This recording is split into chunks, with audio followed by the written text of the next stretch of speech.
interferometry with coherent states.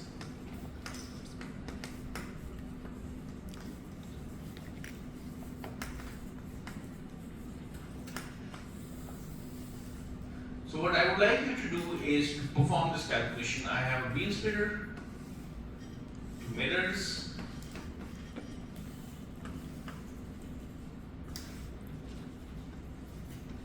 I have a phase shifter in this path, EI5, and another beam splitter, two detectors, D1 and D2. And I shine in input port number 1 a coherent state, right, get alpha. And here I have, on the second port, I have vacuum as the input. So what I would like you to do is, I would like you to see which of these detectors is going to click. We've already done this calculation with a single photon input. Now we are shining in monochromatic light. No intensity fluctuation beyond the short noise. Only the short noise is there, and we like to see what we get. Do we get interferometry with coherent light? In the laboratory, if you do the experiment in Markson interferometry or Michelson interferometry, you do know that you get interference fringes, even with classical coherent light. So we just want to verify that in our language of quantum optics.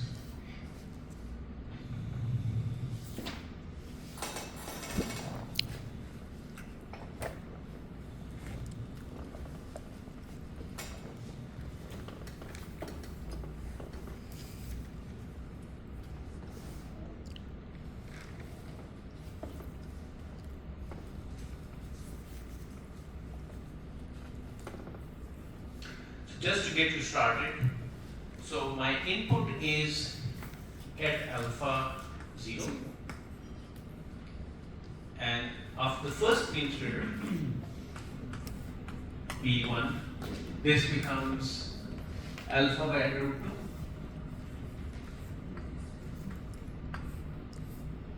2. And iota alpha by under root 2, or alpha by under root 2.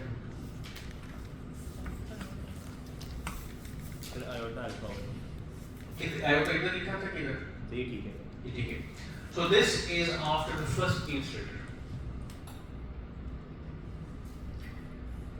All right. So this is, say, input port 1, 2, 3, say 4. So let's call this 3, 4. Okay? Now I get this beam shifter, this U5. What the beam shifter does is that it applies a beam shift. Sir, वो mirror भी तो लगा है? दो लगे हैं, it doesn't matter. Both of them are going to give a pi by 2 phase shift. So it doesn't matter. So this is going to give one of the coherent states is going to pick up a relative phase EI5. Okay.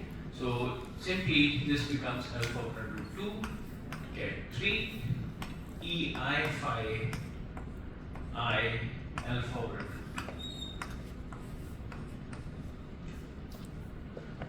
Alright. So this is as if I have a coherent state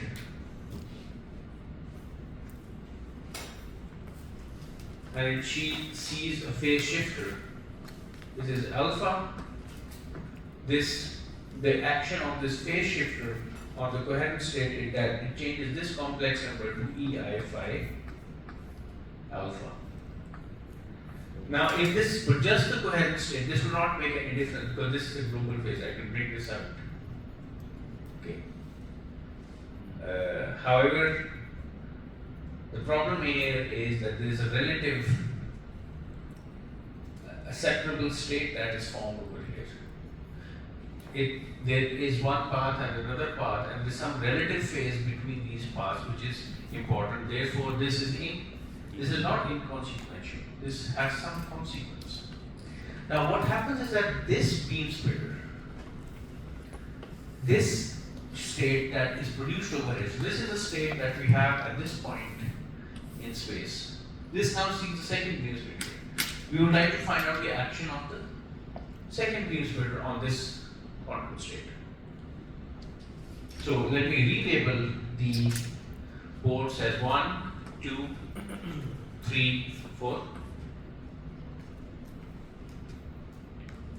And I do also know that 0, 0, 1, 2 is transformed to get 0, get 0. I do know this.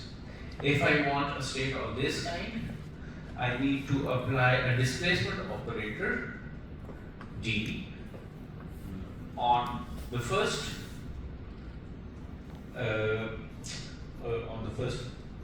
part, on this port, on this channel, and the scalar that I need to use here is alpha over under root 2. And this is on the first port. On the second port, I also need to apply a displacement operator, which has a parameter iota ei alpha, alpha over under root 2. This acts on 0, 0, and it gives me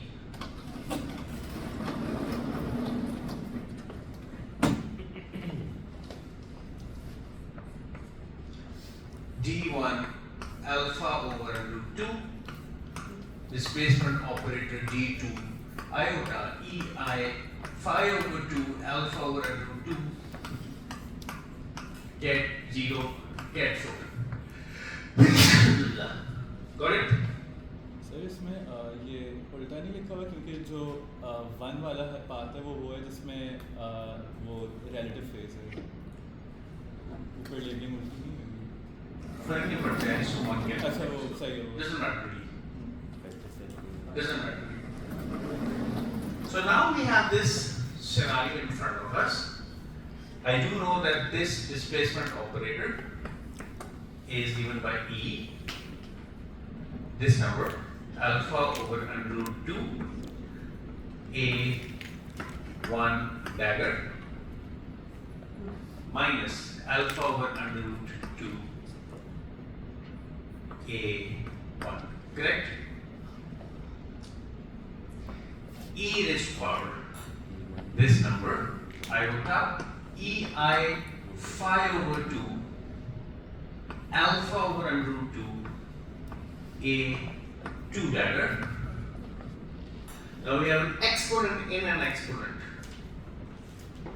minus the complex conjugate of this, which gives me plus iota E minus I phi over 2 alpha star over under root 2, and alpha star here as well, A2. Correct?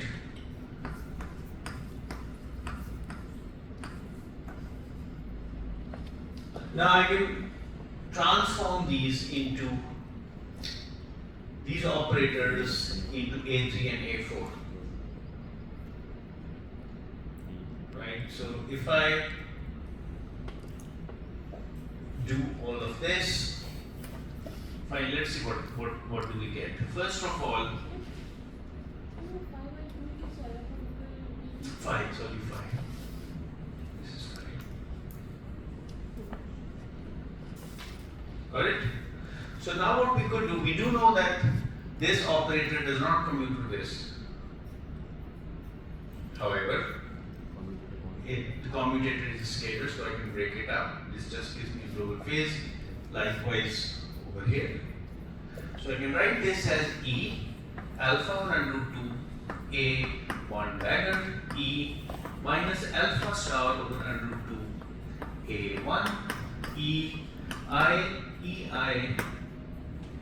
phi alpha over under root 2 A2 dagger E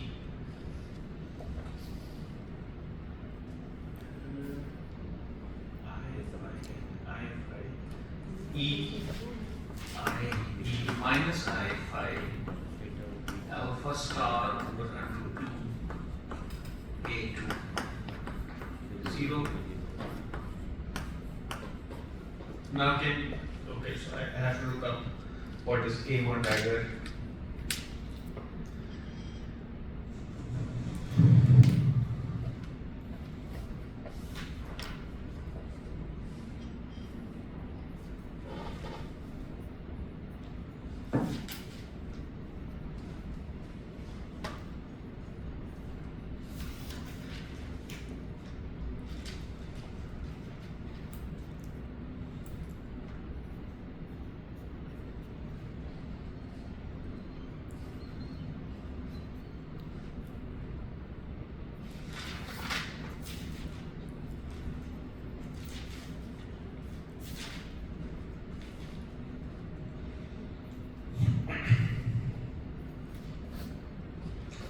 All of this becomes, so I've ignored the global phases here, right? So just want to put this.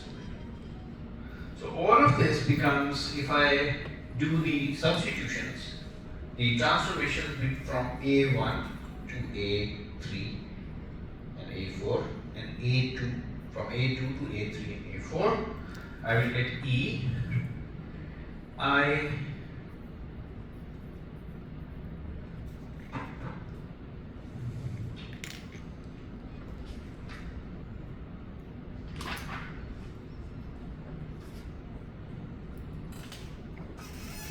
minus alpha over 2 A3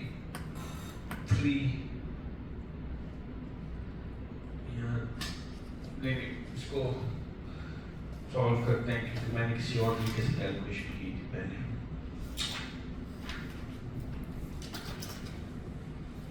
So the relationships that we have are A1 equals A3 minus 1 over root 2, A3 minus iota A4, and A2 equals 1 over under root 2 iota or iota A3 plus iota A4, A3 plus iota A4. Let's follow this iota, let's follow this minus iota. Okay. So these are my transformations. So A1 dagger. So I'm going to write this in this form: exponent A1 dagger. A1 dagger is the dagger of this. Alpha over under root 2 with another under root 2 becomes alpha half. A1 dagger is A3 dagger plus iota A4 dagger.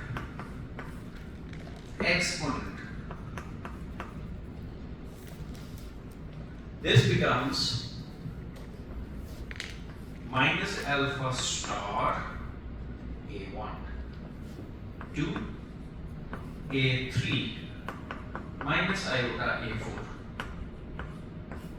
Correct? Multiplied by exponent iota EI phi alpha over 2 A2 dagger is plus iota A3 dagger plus A4 dagger. Exponent iota E minus I phi alpha star A2, which is minus I A3 plus A4. This acts on get 0,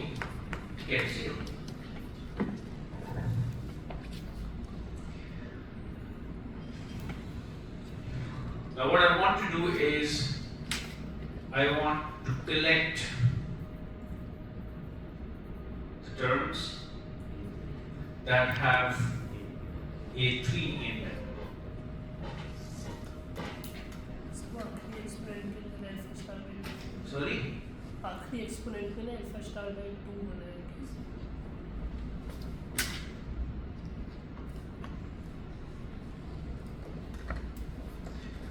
So if I collect the terms which have a 3 in them,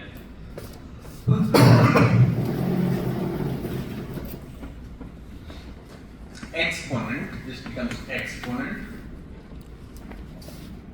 Let me collect the terms with a 3 in them. So I have minus.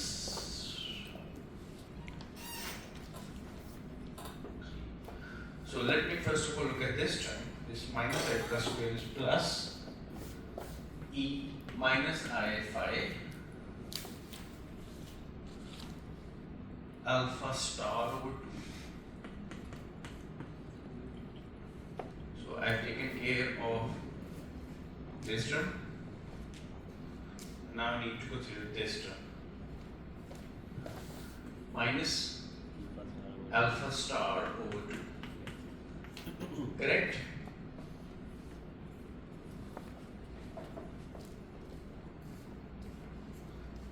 Okay.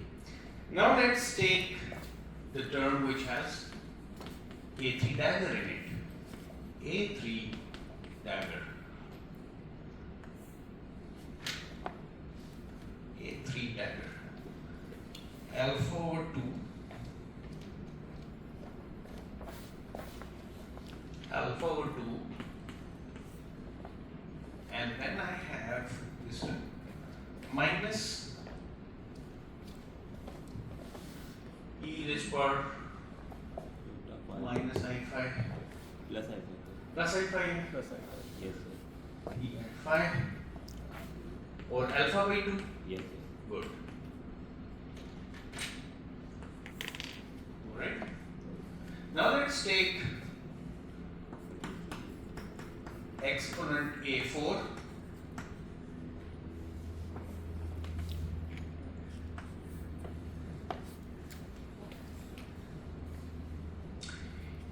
यहाँ पे है, so this is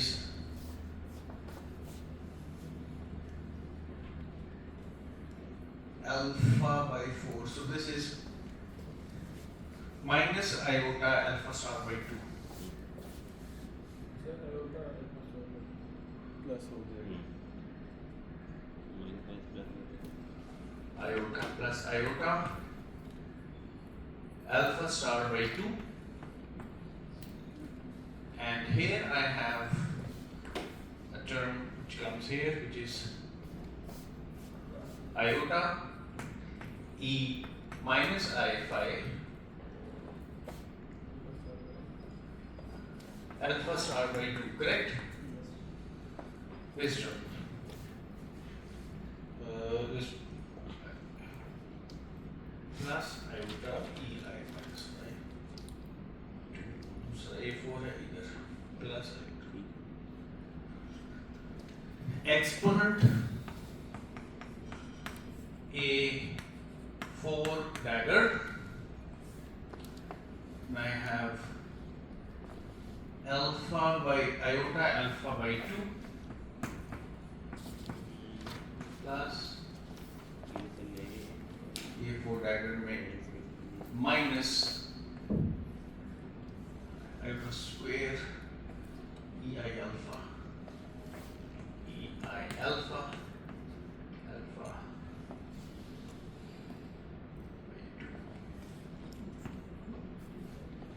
So minus की जगह iota नहीं होगा क्योंकि A4 dagger में iota नहीं है. किधर? जो A4 डैगर का ई आई फाई है इधर माइनस की जगह आयोटा होगा ना क्योंकि उधर से आयोटा है वहाँ पे है A4 dagger में.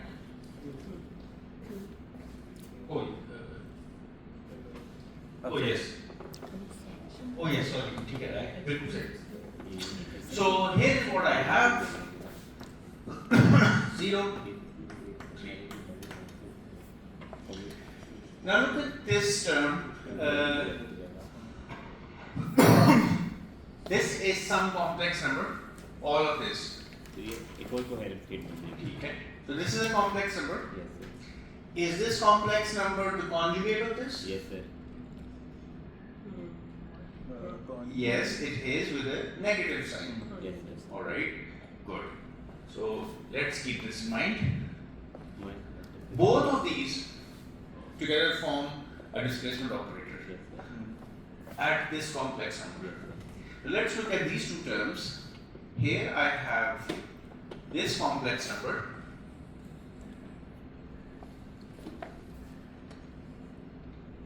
ये सर माइनस के साथ ये भी टारगेट माइनस माइनस के साथ एक जगह आ जाएगा. इधर जैसे ये ठीक है. ये ठीक है? कॉन्जुगेट है माइनस भी एक साथ में आ जाएगा. जैसे ऊपर वाला रिलेशन जो भी होता है -1 टाइम्स कॉन्जुगेट है. Negative complex quantity by minus से multiply करने पे नजर आ जाएगा. अच्छा, माइनस से मल्टीप्लाई करेंगे माइनस बिल्कुल ठीक.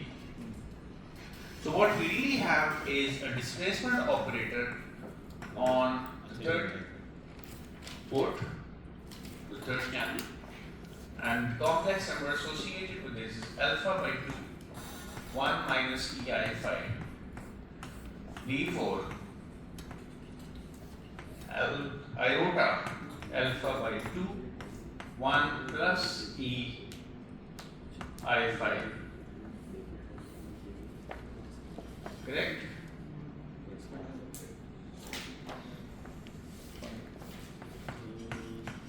Yes sir. So this gives you a new coherent state. This is a coherent state. Yes sir. Now that coherent state is alpha by 2, 1 minus ei phi. Alpha star तो नहीं क्या था? Alpha ही है ना? वो conjugate हो जाएगा. Alpha ही है ना? Yes sir. सही होना चाहिए. Alpha और दूसरी तरफ alpha by 2 iota 1 plus ei phi. So this is our output state. Now if you look at our output state, this state over here, so let me redraw the beamsplitter. I get a coherent state here and a coherent state here. This coherent state is, say, alpha by 2, 1 minus ei phi. And this coherent state over here is iota alpha by 2, 1 plus ei phi. So what's the average number of, so now this is a coherent state. Can you find out the average number of photons over here? Alpha modulus square by 2 sin square phi by 2 Exactly. And here, cos square phi by 2. cos square, Yes which sir. is alpha square over 4, Yes sir. right? So the average number of photons that you see here is the modulus square of this, Yes. alpha mod square over 4. And 4. In fact, alpha mod square over 2 sine square phi over 2, एक 2 जैसे भी है. or alpha mod square over 2. 2 cosine square phi over 2. Yes sir. So that the sum of these is 1. Do you get interference? Yes sir. 1 तो नहीं होगा. Alpha by 2 होगा ना. Alpha modulus square by 2. Alpha model square हो जाएगा. This sum. Alpha modulus square by 2 होगा this sum. Which is the number of photons, yes. Shouldn't be. Average one. number of photons. So the average number of photons that you see is Just starting still point. n bar, which is in the input. Yes sir. In the input, the average number of photons that I have over here, no photons here, and the average number of photons here is alpha mod square. Yes. Average number of photons in a coherent state is alpha mod square. So I need to have the same average number of photons over here. This gives me a distribution in the number of photons which is sine square phi by 2, and this gives me cosine square phi by 2. Yes. So the average number of photons on channel 3 is going to be given by, so if I call that average number of photons in on channel 3, this is alpha mod square over 2 sine square 5 by 2, which is 1 minus n 4 bar, which is n minus n 4 bar. Got it? So now, once again, I have an input coherent state on average. A number of photons appear on channel 3 and some appear on channel 4. And the number of photons is always conserved. So if my number of incoming photons is very weak, it's a highly attenuated beam of light, still it remains coherent, and you do not get anti-coincidence between the two outputs. That anti-coincidence is only seen if you have quantum light. But you get quantum interferometry. And if I were to define this operator, we already defined this operator, or define it as A3 dagger A3 minus A4 dagger A4, which is the difference in the two number operators, N3 minus N4. And I calculate the average number of the average expectation value of this operator for this quantum state. What would be the output?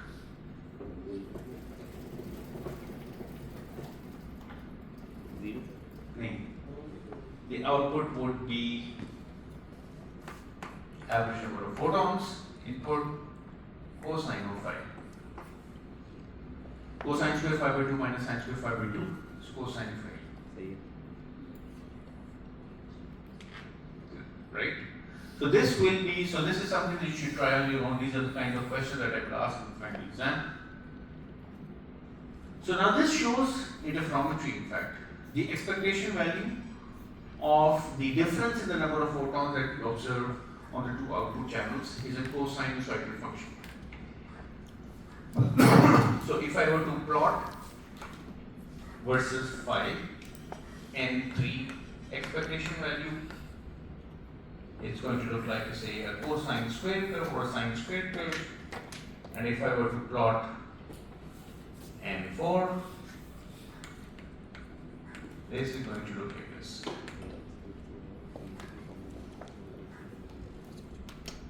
Alright? So this is quantum interferometry. So you get quantum interferometry with coherent light as well. Now if I would like to look at the uncertainties, so I can calculate the uncertainty in this operator O. So the operator O is like a polarization operator. It tells you how distinct, how easy is it for you to separate the two outputs. If this value is large, at phi equals 0 or phi equals 90 degrees or phi equals 180 degrees, this is going to be maximized, positive or negative. Okay, so you get maximal separation, which means only one of the detectors is going to click for those values of phi. In between, you get equal, totally random outputs. Okay, so by adjusting phi, you can control where would you like to see the maximum number of photons. Okay. So this is your expectation value for the operator A. It's just like a sigma z operator, in fact, which tells you the polarization, the change. So if I have a spin half system and I apply an SZ operator to it, so I get an output channel which corresponds to say ket alpha, and an output channel which corresponds to ket beta, where alpha and beta are the two eigenstates of the SD operator. And I can define an operator O, which is given by ket alpha, bra alpha, minus ket beta, ket beta. This tells you how easy is it for you to distinguish between the two outputs. If I input ket alpha, this has an eigenvalue of +1. If I input ket beta, this measurement operator has an eigenvalue of -1. So this is like a measurement operator. And this measurement that we're doing is we're really separating out into the alpha and beta channels.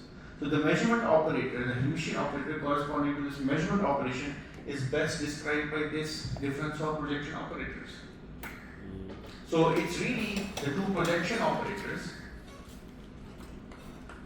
Here is one projection operator, here is another projection operator, and here are the eigenvalues corresponding to this. Okay? So this is what measurement really means in quantum mechanics. Okay? Yes, please. वो number of n3 or n4 को distinguish कर रहा है, whether you're getting n3 photons here or n photons here. So it's distinguishing on which port are you outputting a photon. Once again, if you have a weak beam of light that is coming in, you're still getting one photon at the output, but it's not a single photon state. So if you do the statistics after a long run of experiments with multiple copies, this is the kind of impact that you will see. Okay? So if you have fixed phi, so suppose this is your fixed phi in the experiment, the number of photons that are showing up on D3 or D4, they will gradually build up. So on one of the channels, the N3, the D3 channel, this will be approximately the number of photons that will build up. And on the N4 channel, this will be the approximate number of photons that will build up. Okay, but it's not a quantum state. Okay, it's a weakly attenuated beam. At one point, you're still getting one photons, but the statistics are described in a totally classical way, although we've used the language of quantum mechanics to describe a quantum state. So the coherent state can be described classically and it can be described quantum mechanically.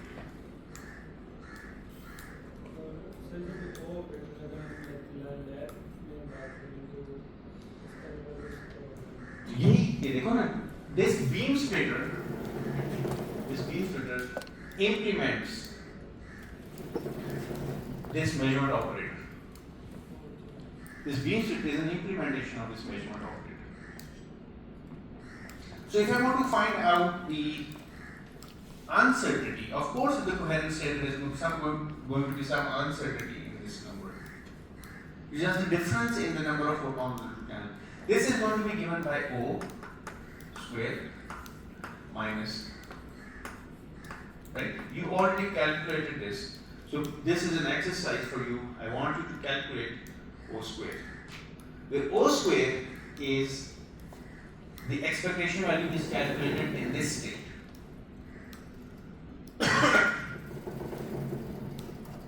And remember, O is given by this.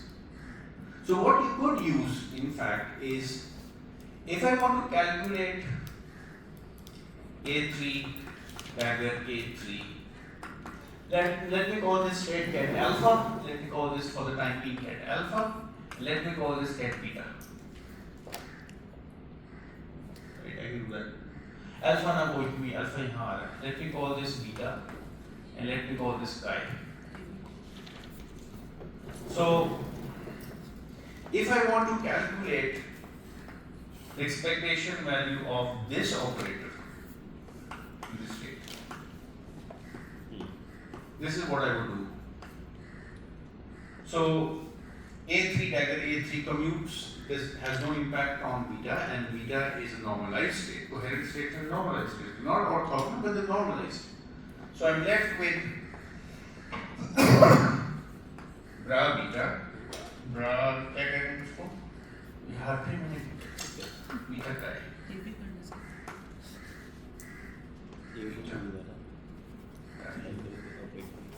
beta A3 dagger, beta A3 beta. Correct? Yeah. Now we know what the impact of A3 on this coherent state is. Beta get beta. Right? So this is the property of the coherent state. The coherent state is an eigenstate of the annihilation operator Yes, sir. with this eigenstate value. So this becomes beta mod square. Yes, sir. So this will give you alpha square over 2 sine square phi by 2. Right? Yes, sir. But I really need the square of this. And so if I want to compute this, I want to put this twice. So I get beta modulus is about 4. Right? So please complete this calculation. Okay, so you get my point? जी किसकी किसकी हमें पता है कि किसी भी coherent state में ए जो भी नंबर है काय कुछ भी if this is a coherent state, this gives me chi. So I'm using this. So if I calculate sir तो जो बीम स्प्लिटर है वो तो मेजरमेंट के तौर पर उस वक्त एक्ट कर रहा है जब उनका फोटॉन्स है। अगर हमने अपनी क्वांटम स्टेट फोटॉन से नहीं बनाई हुई है तो फिर किस तरह से मेजरमेंट करते हैं, मतलब क्वांटम कंप्यूटर कैसे मेजरमेंट करता है?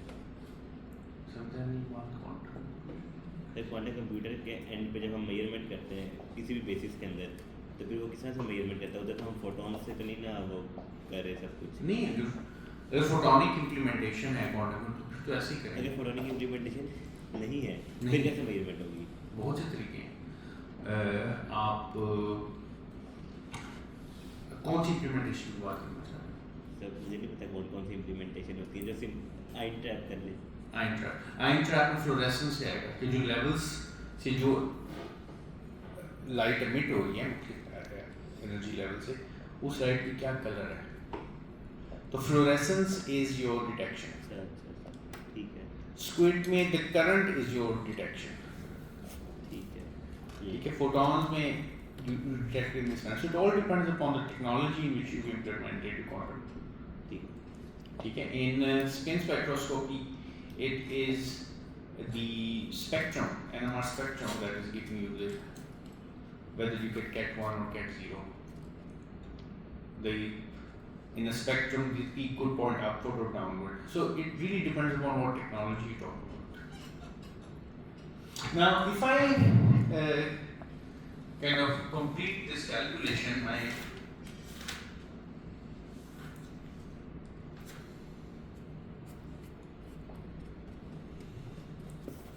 so I've done this calculation. Please try to do this on your own.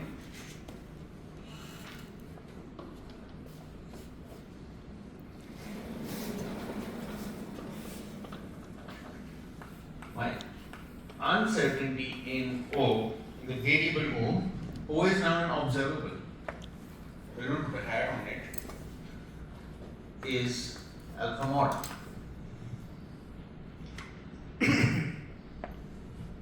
Right? Which is equal to the square root of the average number of photons that you input.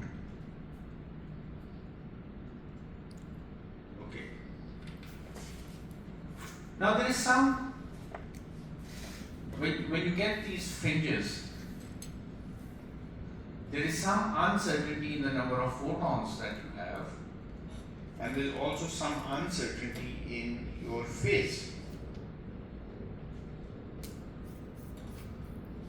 Here if you observe, so this is n cosine of phi.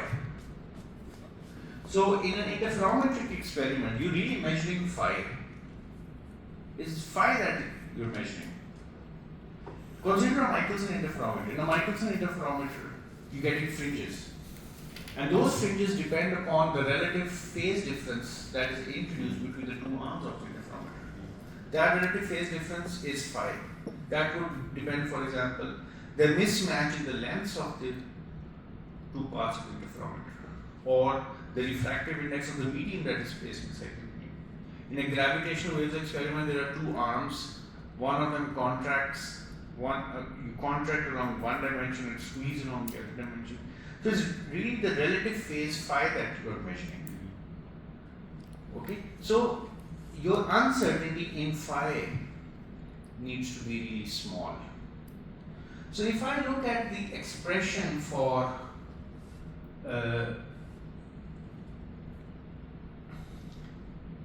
if I want to, I do also know that my delta O, the uncertainty in my O, if I just use an error propagation formula, is really, if I'm seeing how sensitive it is to changes in theta, is really given by this. Correct. So my uncertainty in O, which I already know equals the square root of the average number of photons that are input, is given by how much does this O depend upon theta multiplied by the uncertainty in theta. Correct? Phi. Sorry, phi. Okay? Now the uncertainty, the derivative of the operator O with respect to phi, the operator O is given by this. So this turns out to be O की expectation value the uncertainty. So this is, by the way, just an approximation. ये Taylor series अगर देखना किसी भी चीज के अंदर uncertainty, if O depends upon theta of on phi, then the uncertainty in O, uncertainty in phi will cause uncertainty. First order approximation. First order approximation is the Taylor expansion. So if I were to take this value of the expectation value in O, which is given by n bar cosine phi, this becomes n bar minus n bar sine of phi. And if I just want to take the modulus of this, this becomes plus n bar sine phi delta phi. Right? This is so nice. So the uncertainty in phase that comes out as a result of this experiment, where is that uncertainty in phase coming from? That uncertainty in phase is coming from the uncertainty in the outcome. So whenever you have an outcome that is uncertain, you get uncertainty in the phase. And that will limit the minimum phi that you can measure. So we're looking at the sensitivity of an interferometry experiment. What's the minimum phi that you can measure? What is really happening is that you're measuring O, but there is uncertainty in O. That uncertainty in O has already been computed. But that uncertainty in the outcome is causing an uncertainty in your phi. You wouldn't be able to tell whether your phi is a milliradians or a millidegrees. You'll be able to tell if it's a degrees, but you can't tell whether it's a millidegree or a microdegree. So you want to set some limit on the measurable, the least count of the phase measurement that you could do with an interferometer. Because you really, if you want to build a sensitive interferometer, such as to detect gravitational waves or quantum gravity, or some really small change in length of the order of nanometers in a measurement apparatus, you need to know how good is your capability to determine phi. But there is an uncertainty in your measurement outcome. That is given by the square root of the average number of photons that are coming in. Right? So you want to reduce delta O, you really want very dim light. Very dim light. That's what you would like to do. Got it? So you can do preciser experiments with dim light. But then you have this problem of detection efficiency. Because when you're at dim light, your detectors have some dark counts. Dark counts really means that they give you outputs even when there is no input light. And those dark counts are coming from Johnson noise. Johnson noise means if you have a resistor at some temperature and you put a voltmeter across it. So if I were to take a resistor and I put a voltmeter here. No voltage source. Just a resistor. What's going to happen is that there will be some fluctuations around a non-zero base value. This size of this fluctuation is called a Johnson noise. It's the classical noise. Hmm? Classical noise. This classical is due to Brownian motion of the electron at some temperature. Sir short noise कौन सी होगी इस case में? Short noise is case में ये होगी कि if you pass a current through this. If you pass a current through this, then this current, even if it's a constant current, there will be fluctuation in the number of electrons that flows through it. That's going to be short noise. So you can control Johnson noise, which is thermal in origin, by lowering the temperature, but you can't control short noise. Okay. So,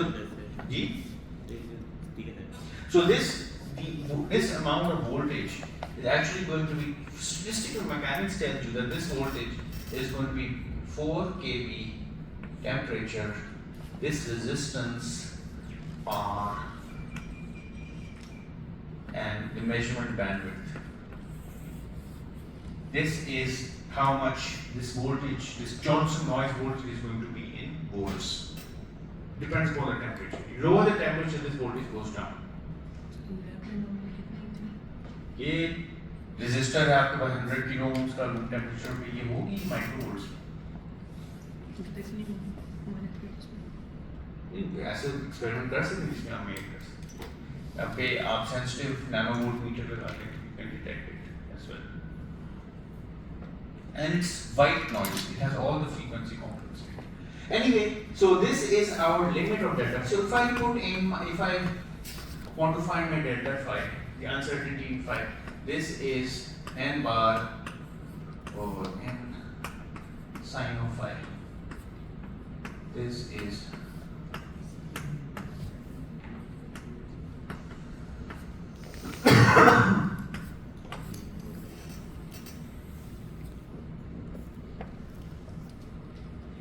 right, so this is your detection limit in the phase, and it changes with phi, by the way.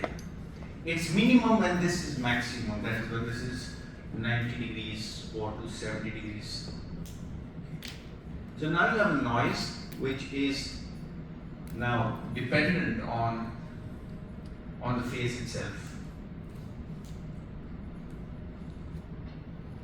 Okay.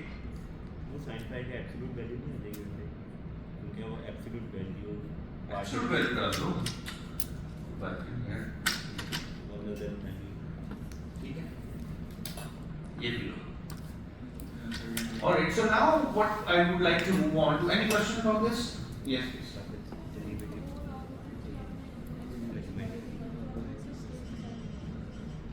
Is it? Is पूरी study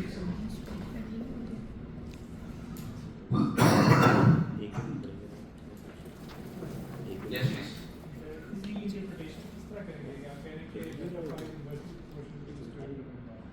To the square root of अगर आपकी beam में अभी number photon बहुत ज़्यादा है तो क्या आप ये कह रहे हैं कि जो इंटेंसिटी है सारी वो कम होगी? याद रहे कि ये जो चीज है ना, इसका मतलब ये, let's look at this expression. It's a nice question. So if I take this n bar to the other side, this is what I get, right?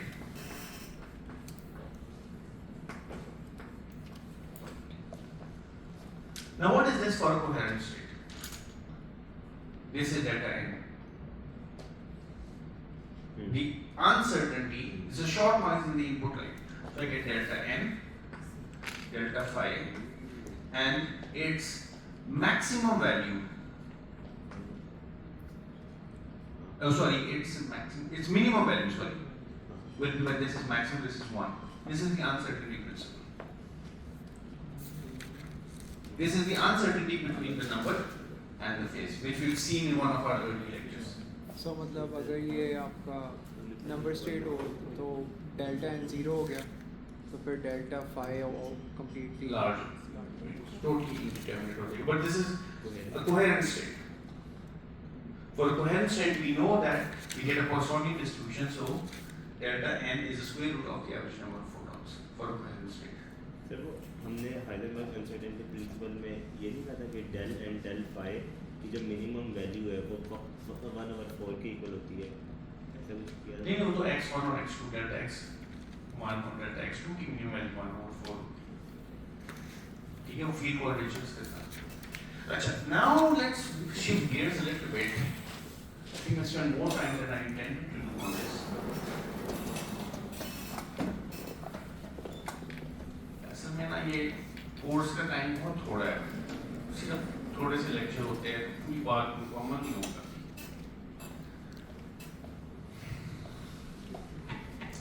So let's look at the second order correlation function.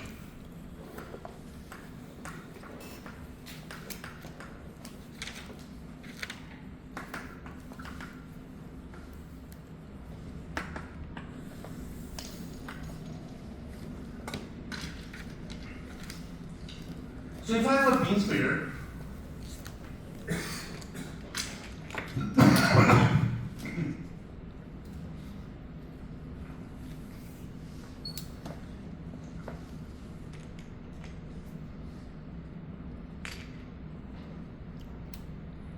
इसको कैसे समझाना चाहिए?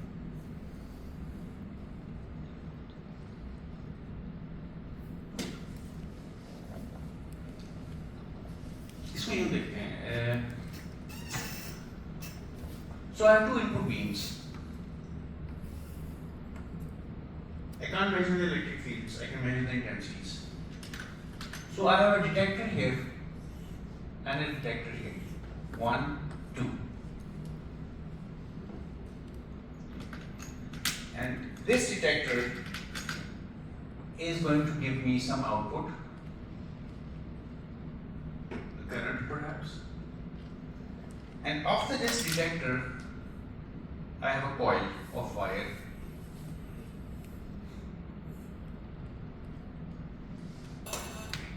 So what this coil of wire does, if a photon or some intensity comes in, produces a current, so pulse comes in, produces a current, and here I am monitoring the currents at this point. So if intensity is coming in at time t and hitting the detectors,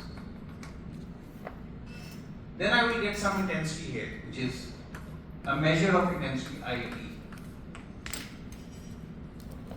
Correct? So you repeat करिए. So at time t, I have an intensity that I'm measuring as IT. It's of course cycle average intensity because I'm not going deeper into the optical cycle. Now in this case, I'm measuring an intensity as well. But this intensity is not coming from, it's coming from an early point in time. Correct? Because there's a propagation delay of the electrical signal from this point to this point. So if I'm measuring at the same point in time at these points, at this channel I'm measuring a signal that has come in earlier, because of this finite delay of the propagation of the electrical pulse from this photodetector to this electrical detector. So here I am measuring an intensity I at some earlier time. Correct? This is I1, this is I2. पहुंच बाद में ये भी call की वजह से voltage के बाद में पहुंच की कॉल की वजह से. जी. देखो, यहाँ पे अगर you're making a synchronous measurement over here, then this signal is coming from an optical pulse that was earlier in time by the amount tau. Tau is the propagation delay in this pulse. Remember, you have a 30 nanoseconds delay per foot if you have an electromagnetic wave transmitting on a waveguide. That's the speed of light. So for every foot of coaxial cable that you introduce in a wire, if an electric pulse is traveling at the speed of light, which it does, it gets 30 nanoseconds delay. Okay, so just keep that in mind. So with this coaxial cable, with this lumped piece of wire, you get a delay signal.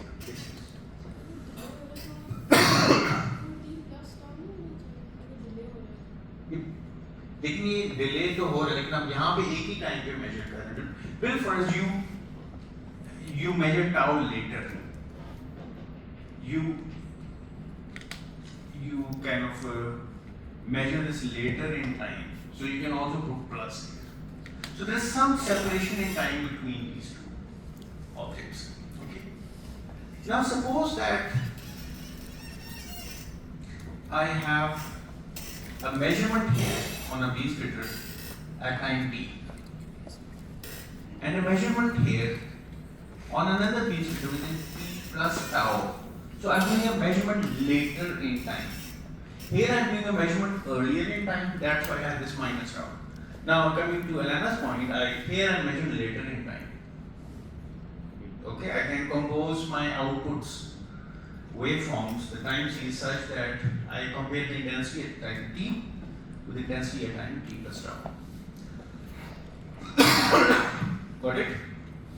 Now the second order correlation function, G, depends upon how much this delay is. And I put a small 2 on top of it because it's second order correlation function, and I'll explain what the first order means. This is the average value of I, cycled average, always cycled average. You can't go better than a cycle within a cycle. So the least we can measure is cycle average intensity. So cycle average intensity at time t, I multiply this with the cycle average intensity at time t plus tau, and I take the expectation value for all times. For all times. So these carrots show all times. So this is like a correlation function, and a correlation between intensities. Second order, because I'll explain in a minute why second order. So I need to normalize this as well, because higher the intensities, this number will artificially go up. So I need to normalize this with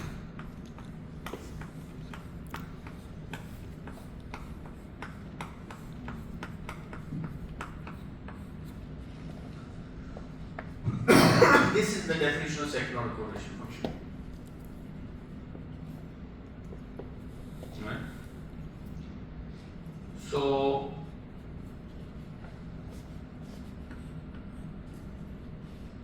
why is it a second order correlation function? Because I can write this as this intensity, I can write as E star t plus tau, E t plus tau, correct? This is this bit. This bit is E t, E star t, E t. So this is a conventional way of put all the stars together and put all the non-stars together. Okay. Quantum mechanically you should be also doing this when I explain that the normal ordering uses quantum field theory as well. But this is how you kind of define the numerator in the second order correlation function. Okay, and this is E star t, E t, E star t plus tau, E t plus tau. Correct? So it's called a second order correlation function because there is an E star and E. So you're using second order electric fields. If you use first order electric fields, you wouldn't have this term. You just have this and this. That's called a first order correlation function. If you look at the correlation between electric fields, it's called a second order correlation. First order correlation. If you look at the correlation between intensities, it's a second order correlation function. So this is our definition for the second order correlation function.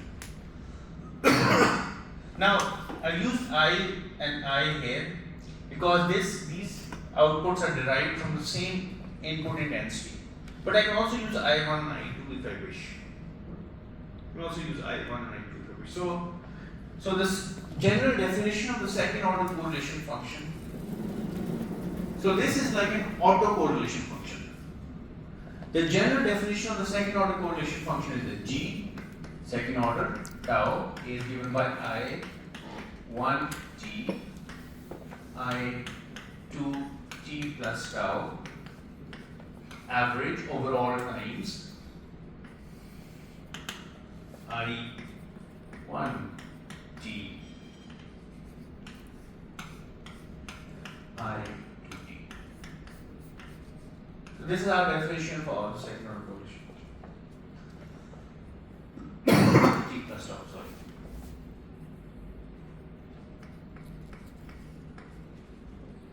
T. Now let me give you a few examples of what does this mean.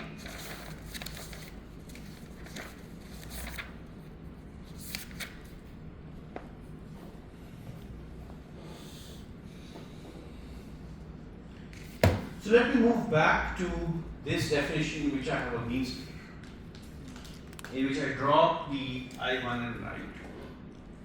Okay. So the second order correlation function in this case, first of all, I do notice that if I employ the stationarity hypothesis, the stationarity hypothesis means that this average value is going to be equal to this average value. So the averages in the intensities don't change with time. The signal is a stationary signal. The averages don't change, the uncertainties don't change with time. This is stationarity. So the stationarity really means that I T is the same as I T plus tau. Sir ये मसला नहीं है क्यों?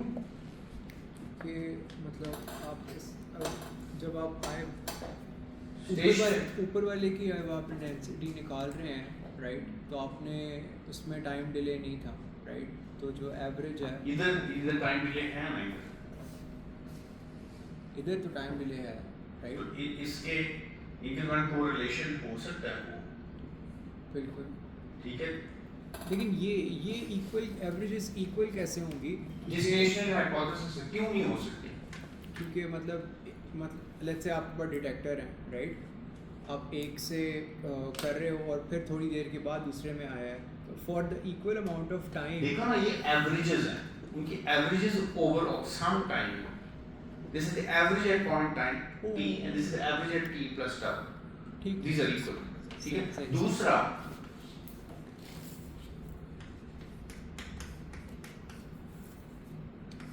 ये जो इसके अंदर uncertainties हैं, ये भी हो सकता है बराबर हो,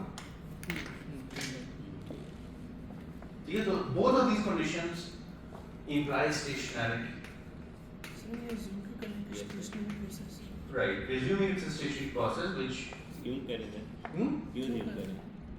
because other processes stationary हैं, क्योंकि अगर तो आपके stationary नहीं है, कैलकुलेशन उसके लिए भी की जा सकती है, we have to start somewhere, ठीक। So this means that this denominator really is, so you have a numerator, and this denominator really is, if I1 equals I2, I1 equals I2, this case, this is really squared. Anyway, let's compute the second order correlation function when tau equals 0. So this becomes I t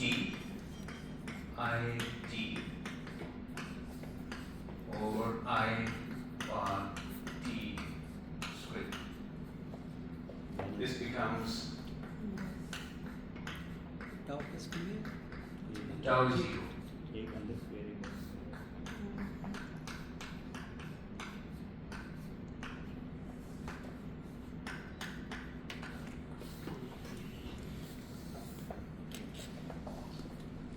This is the second order Boltzmann at time. Tau equals 0. Coincident intensity. Okay. Now I want to look at the nature of this object, this fraction. I use a Cauchy-Schwarz inequality. What this really means, I do know that if I have I at time t1,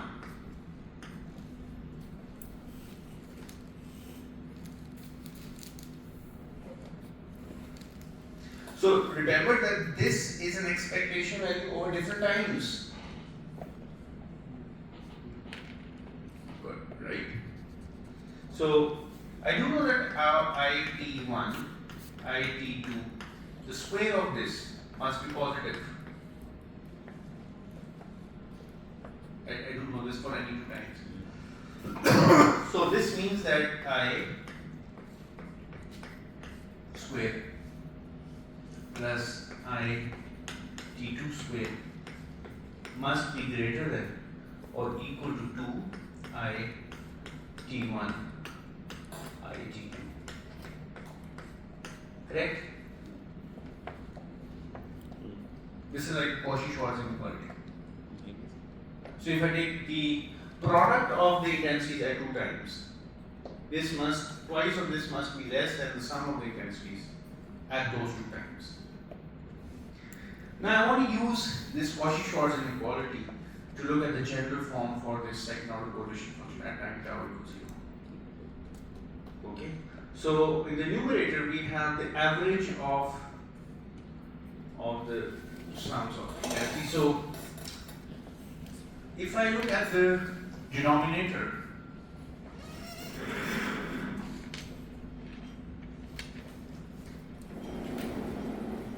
look at the denominator is, let's first look at this value. This value is simply I tk, k goes from 1 to n, summed over n.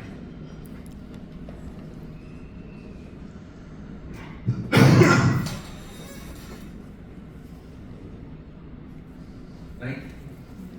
Now if I take the square of this,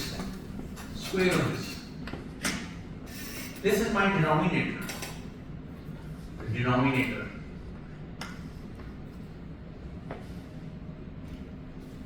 You know? So I'm computing this at different values of tk, t1, t2, t3. That's what this average entails. So this is my average and I'm squaring it. This becomes 1 over n squared, sum over some I tk, I tj, where k goes from kj, both of them go from 1 to n. Right? So this is what this really means.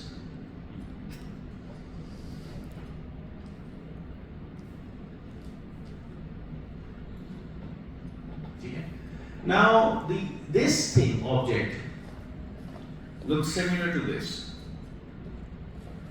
So I have combinations of tk and tj's, and this also has products at different times. So what I could do, I do know that this object here. Okay, so let me just see what this object means. This object I tk, I tj from kj 1 to n. This is going to be smaller or equal to n times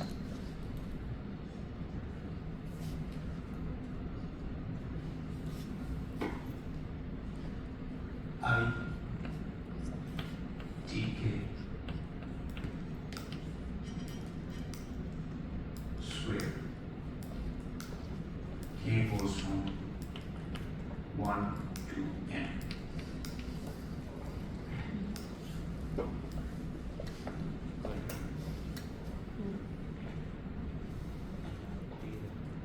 right? So you can prove this. So just take two values of k, 1 and 2, and verify this. Take three values of k, k1, k2, k3, and verify this. You can prove this by induction. Okay. So any pair of two times, t1 and t2, tk and tj, is smaller than the sum of the intensity squared of those two times. And this factor of n takes care of the double counting, etc. because you have t1, t2 the same as t2, t1. You get those additional terms. So just look at the properties of the squaring operation, you'll get this. Okay? So please verify this, otherwise it will take me a lot of time to motivate you for this. Okay? Please verify this. Now, if this is true, and my book, which is one of the course materials, I'll also upload the relevant sections, also shows that this is true. So now if I divide both sides by n squared, divide this by n squared, this becomes square root of n.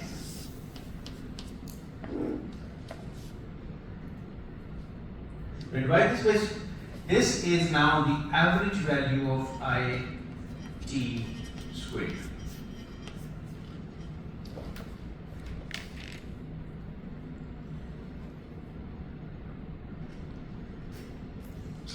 This is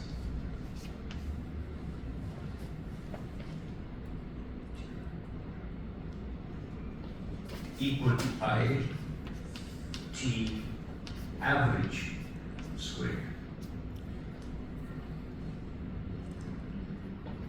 Right? Because IT average is just this thing. Human, and this is equal to this, isn't it? So now I have this expression. Now if you look at this expression and you look at the numerator and the denominator is always greater than the denominator. And this is a totally classical calculation. So in classical physics, when you're looking at light, G2 naught is always greater than or equal to 1.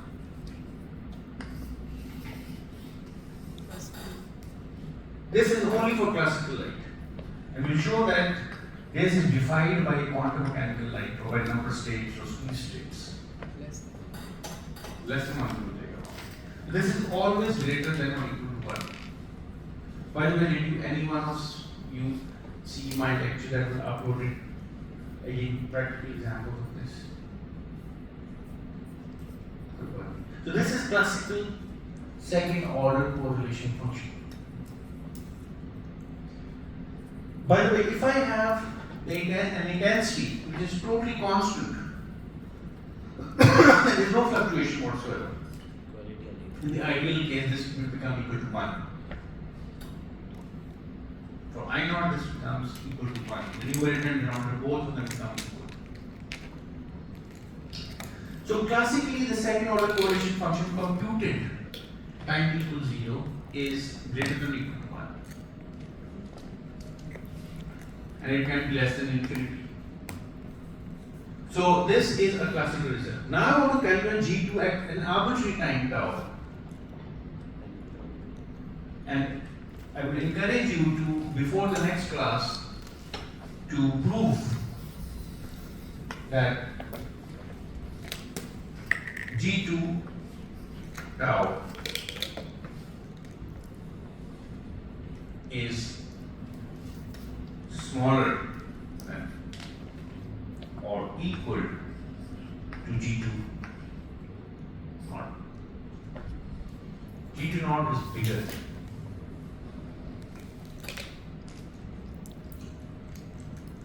Okay. And you can also look at this intuitively.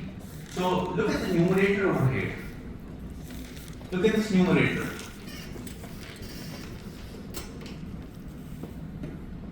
For tau equals 0, I have I bar t squared average. Now, if there's correlation within the intensities, then what's going to happen is that correlation. So maximal correlation can be found when the two intensities are coincident, because then they're just the same. They're just the same fraction. One intensity goes up, the other one also goes up, because both of them are computed in the beamsplitter at the same time. But if you increase tau from greater than 0, the correlations can at best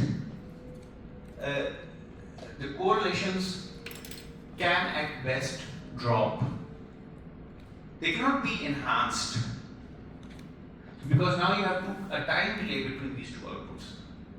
Maximal correlation can only be found when these two outputs are coincident. They are seen at the same time.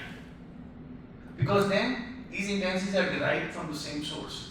This goes up, both of them will go up. This goes down, both of them will go down. So maximum correlation is when tau equals 0. When tau is larger, then at best these two outputs can become lesser and lesser correlated. So the numerator drops. When the numerator drops, G2 tau becomes smaller than G2 naught. And you can also prove this mathematically. So G2 naught is greater than G2 tau. And this is greater than or equal to 1. And this is also greater than or equal to 1. Okay? So now what we'll do in the next class is going to prove this mathematically. And we're also going to see that for long correlation times, long taus which are larger than the coherence time, G2 tau becomes equal to 1. We can prove this. This is a 2-minute calculation. And then we'll find out later what is the second order correlation function for chaotic light. And then we'll find out what's the second order correlation function for number states, for coherent states. For coherent states, can you guess what the second order correlation is going to be? 1. There is no fluctuation in intensity besides the short noise. And the short noise average is 0 and it's uncorrelated at all times because it's short and totally random. Right? So the second order correlation function gives you a practical measure of seeing whether, of classifying and discerning between the different kinds of light that you are inputting into your detector system. It can tell you whether you have a squeeze state. One method is to look at the statistics of the detection. The other method is the second order correlation. Alright, so will you have time on Monday after at 5:30 p.m. for a special session? 5:30 p.m. Monday पे घंटे की class कर सकते हैं?